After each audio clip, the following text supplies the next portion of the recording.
তুরস্কের পক্ষে কি সম্ভব রাশিয়া থেকে তেল না কিনে এই যে তাদের গ্রিপের মধ্যে কিংবা সুসম্পর্কের মধ্যে রাশিয়া আছে তাদেরকে দূরে ঠেলে দেয়া? যদি তারা নেটোর মেম্বার, সেকেন্ড লার্জেস্ট আর্মি তারপরে কিন্তু আমেরিকা তাকে পাত্তা দেয়নি।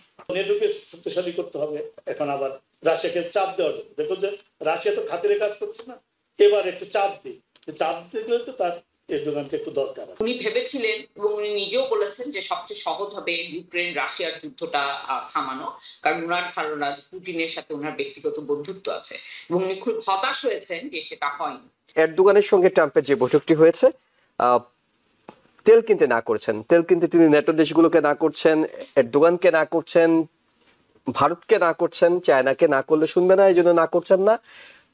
ট্রাম্প কি এই একটা ওয়েতে আন্তরিকভাবে আসলে চাইছেন রাশিয়ার উপর চাপ তৈরিতে, অর্থাৎ তিনি কোথাও না কোথাও একটা সাফল্য চাচ্ছেন, এই কারণেই কি তিনি করছেন? দেখেন, যেটুকু খবর পড়ে দেখছি যে ট্রাম্পের অনেকখানি আকাঙ্ক্ষা আছে তিনি যাতে শান্তির জন্য নোবেল প্রাইজ পান। তো এটা পেতে হলে তাকে একটা না একটা সংঘর্ষ আপনার সমাধান করতে হবে। উনি ভেবেছিলেন এবং উনি নিজেও বলেছেন যে সবচেয়ে সহজ হবে ইউক্রেন রাশিয়ার যুদ্ধটা থামানো, কারণ ওনার ধারণা পুতিনের সাথে ওনার ব্যক্তিগত বন্ধুত্ব আছে এবং উনি খুব হতাশ হয়েছেন যে সেটা হয়নি। তো এখন এই যে রাশিয়ার তেল কেনার ব্যাপারটায় যে চাপটা দিচ্ছে, এখন যারা রাশিয়ার তেল অল্প দামে বা কিনছে তাদেরও তো একটা অর্থনৈতিক চাপ আছে, তারা আমেরিকার সাথে বাণিজ্য এগুলো করতে চায়। যেমন আমরা সবচেয়ে ভালো উদাহরণ ইন্ডিয়া যে দামে রাশিয়ার থেকে তেল নেয় সেটা যদি সে ছেড়ে দেয়, না নেয়, তাহলে তার যে মানে যে আপনার ট্যারিফ যেটা কত মানে সেটা হয়তো কমে যাবে, কিন্তু তারপরও মানে অর্থনৈতিক হিসাবে সেটা আসলে পোষায়। হ্যাঁ, the same goes for Turkey, same goes for other countries. আর চায়নাকে এই চাপ দেওয়ার কোনো মানে এটার ক্ষমতা এখন আমেরিকার না। হ্যাঁ, তো এই ক্ষেত্রে হয়তো উনি এটা চান, কিন্তু তারপর উনি কি চান না চান এই জিনিসটা বিচার করে নীতির সাথে সম্পৃক্ত করা খুবই কঠিন। কারণ আপনি এই ইউক্রেন রাশিয়ার কথাই দেখেন, কয়েকদিন আগে মনে হচ্ছিল যে ইউক্রেনের উপর থেকে আমেরিকা সব সমর্থন সরিয়ে নিচ্ছে, আবার কালকেই উনি বলেছেন যে ইউক্রেন ইচ্ছা করলে এখনো এই যুদ্ধে জয়লাভ করতে পারে এবং তারা যে ভূখণ্ড তারা হারিয়েছে তারা সেই ভূখণ্ড তো ফেরত পাবে, আরো বেশি পেতে পারে। এই কথার অর্থ কি, এটা নিয়ে তো হইচই পড়ে গেছে। হ্যাঁ, কিন্তু আবার এই কথাটি বলছেন কিন্তু আপনার এর আগে আচ্ছা ইউক্রেনের কাছে আবার আপনার যে অস্ত্র শস্ত্র সেগুলো সব আপনার অব্যাহত আছে, যেটা আমেরিকা থেকে যে অস্ত্র যায়, যে কারণে যুদ্ধ করতে পারে। হ্যাঁ, আবার রাশিয়ার সাথেও তার ভালো সম্পর্ক।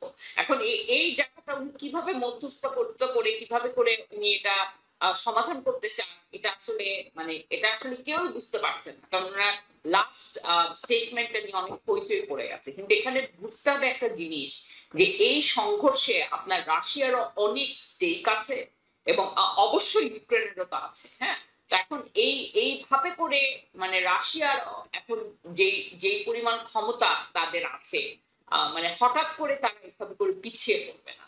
আমার কাছে মনে হয় না যে এই যুদ্ধটার সমাধান এত সহজে হবে, এবং যত দেরি হবে ইউক্রেনের জন্য কিন্তু ততই ক্ষতিকর হবে। কিন্তু মানে আমি এটা এখন ইউরোপ আপনার রাশিয়ার অনেক বিরুদ্ধে কিংবা ইউক্রেনের পক্ষ নিয়ে দাঁড়িয়েছে, কিন্তু আমেরিকা যে সাহায্যটা ইউক্রেনকে করতে পারে, হ্যাঁ, যে অস্ত্র দিয়ে টাকা দিয়ে, সেটা তো ইউরোপ করতে পারবে না। কাজে এটার সমাধানটা যত দেরি হবে আমার কাছে মনে হয় ইউক্রেনের জন্য তত ক্ষতিকর। এবং দেরি যে হবে সেটিও নিশ্চিত, কোনোভাবে এটি মানে 1 মাস 1 সপ্তাহ 2 মাসের মধ্যে শেষ হবে এমন কোনো ইঙ্গিত এখন পর্যন্ত কোনো পক্ষই দেননি। আমি একটু মোহাম্মদ মালেক আপনার কাছে জানতে চাই, এরদোগানকে আমরা তো দেখেছি যখনই আসলে এই ইউক্রেন রাশিয়ার যুদ্ধ শুরু হয়েছে তখন থেকেই তিনি মোটামুটি মধ্যস্থতাকারীর ভূমিকাতে আছেন, এবং এর আগে বেশ কিছু ব্ল্যাক সি এগ্রিমেন্ট থেকে শুরু করে অনেক কিছুতেই তিনি ভূমিকা রেখেছেন।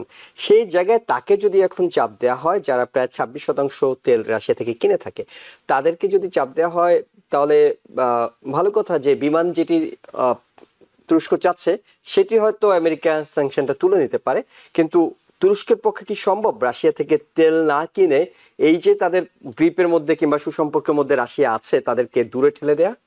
কারণ আমেরিকা তো আর বন্ধু না। দেখুন,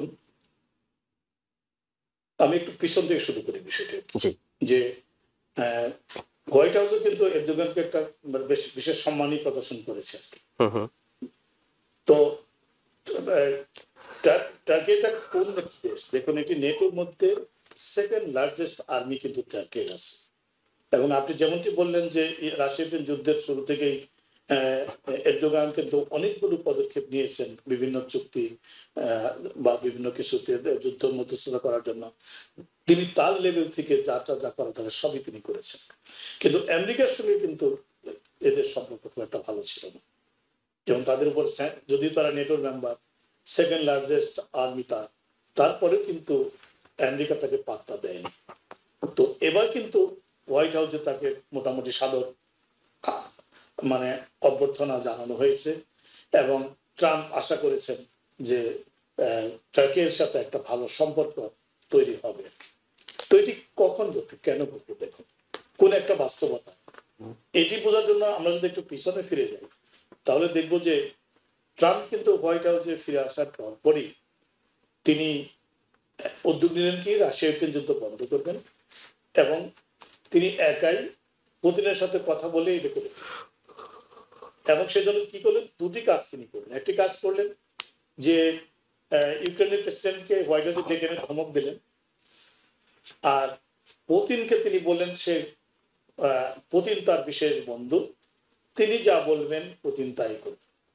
অতএব পুতিনকে যার আন্তর্জাতিক ট্রাইব্যুনাল থেকে যার মানে গ্রেপ্তারি পরোয়ানা জারি করা আছে, তাকে কিন্তু সাদর আমন্ত্রণ জানালেন আমেরিকা আলাস্কাতে বসে। তো সেদিনগুলোর কথা আমাদের মনে আছে নিশ্চয়ই। আচ্ছা, পরিষ্কার দিনটিও মনে আছে, 15 আগস্ট একেবারে। হ্যাঁ, ট্রাম্প কি চেয়েছিলেন? ট্রাম্প চেয়েছিলেন যে পুতিনকে মাথায় হাত বুলালেই পুতিন রাজি হয়ে যাবে, ইয়েকে ধমক দিবে, চকলেট দেবেন ভেবেছিলেন। হ্যাঁ, এ করে ফেলবেন। কিন্তু পুতিন যে ট্রাম্পের চেয়ে স্মার্ট এবং হার্ড, এটা কিন্তু ট্রাম্প বুঝতে পারেন। তিনি ধরেই নিয়েছিলেন যে এই পুতিনকে বলেই তিনি যুদ্ধ থামিয়ে দিতে পারবেন, আর কিচ্ছু লাগবে। কিন্তু পুতিন দেখেন দেশে ফিরে যেয়ে কি করলেন? ও আরেকটা বললেন, তখনই আবার ইউরোপীয় নেতাদের ডেকে হোয়াইট হাউসে বললেন যে আমি সব বলে দিয়েছি, এখন পুতিন আর ইউক্রেন প্রেসিডেন্ট বসবে, বসে দুজনে ফয়সালা করে ফেলবে আর কি, তাই না? এবং এটাও বললেন যে যে সমস্ত ইঙ্গিত দিলেন, যে সমস্ত ভূমি রাশিয়ার দখলে নিচ্ছে এটা হয়তো রাশিয়ার কাছে থেকে যাবে, তাই না? এরকম একটা ধারণা তিনি দিলেন। কিন্তু কি করলেন? পুতিন কিন্তু যে পাল্টা ধমক দিলেন। পুতিন কিন্তু দেশে ফিরে যে কি কাজটা করলেন, তিনি ইন্ডিয়াতে কথা বললেন, চায়নাতে কথা বললেন, ব্রাজিলে কথা বললেন, দক্ষিণ আফ্রিকায় কথা বললেন একে তাৎক্ষণিক হবে। এবং কি করলেন? তিনি বললেন যে না, এই ইউক্রেনের প্রেসিডেন্টের সাথে তার বসার প্রশ্নই আসে না। তিনি কয়েকটা দাবি দিলেন, মানে শর্ত দিলেন যে যেগুলো আছে ভূমি তার দখলে থাকবে, ডিমিলিটারাইজ করতে হবে, ইউক্রেনকে মিলিটারি হতে পারবে না, এই সমস্ত দাবি ইউক্রেন মেনে নিয়ে যদি হয় তাই তিনি ইউক্রেনের প্রেসিডেন্টের সাথে বসতে পারেন, তাই না? আর ট্রাম্প বললেন যে দেখেন ইউরোপীয় নেতাদের সঙ্গে বৈঠকের মাঝখানে উঠে যে তার সাথে টেলিফোনে কথা বলে জানালেন যে সব হয়ে গেছে, এখন তারা দুজনে মিলে করে ফেলবে।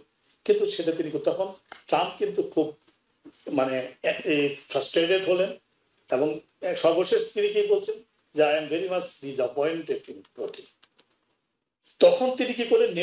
নেটোকে একটু উনি উজ্জীবিত করার চেষ্টা করলেন, যে নেটো এটা বলে দিলেন যে রাশিয়ার বিমান যে পোল্যান্ড এবং অন্য জায়গায় ড্রোন এবং বিমান যে ক্রস করলো, এখন বলে দিলেন কি যে এই নেটোভুক্ত যে কোনো দেশে যদি এরকম ক্রস করে জাস্ট গুলি করে ভূপাতিত করে দাও। তো নেটোকে শক্তিশালী করতে হবে এখন আবার রাশিয়াকে চাপ দেওয়ার জন্য। দেখো যে রাশিয়া তো খাতিরে কাজ করছে না, এবার একটু চাপ দিই, চাপ দিলে তো তার এরদোগানকে একটু দরকার আছে। কারণ সেকেন্ড লার্জেস্ট আর্মি নেটো দেশে, আমেরিকা তো ওখানে সৈন্য পাঠাবে না, নেটো দিয়েই প্রতিরক্ষা ব্যবস্থা তৈরি করবে। সেই জন্য একটা ভালো সম্পর্ক দরকার তার। এবং যেটা টার্কির ছিল যে তার যেটা আকাশ প্রতিরক্ষা ব্যবস্থাটা একটু দুর্বল, সেই জন্য যে F-13 যেটা ব্যান করা আছে, বলো সেটাও দিয়ে দেবো, তোমার বিমান লাগে, বিমান নিয়ে না। তার মানে হলো যে টার্কিকে আরেকটু অ্যাক্টিভেট করে রাশিয়ার উপর একটা চাপ দেওয়া যায়। সেই সঙ্গে আবার একটু শর্ত জন্য দিলেন, তুমি তেল কিনো আমার কাছ থেকে।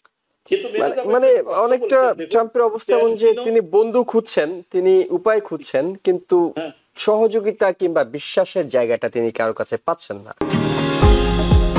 নিউ ইয়র্ক থেকে সম্প্রচারিত TVN 24 টেলিভিশন বিশ্বজুড়ে বাঙালির কণ্ঠস্বর।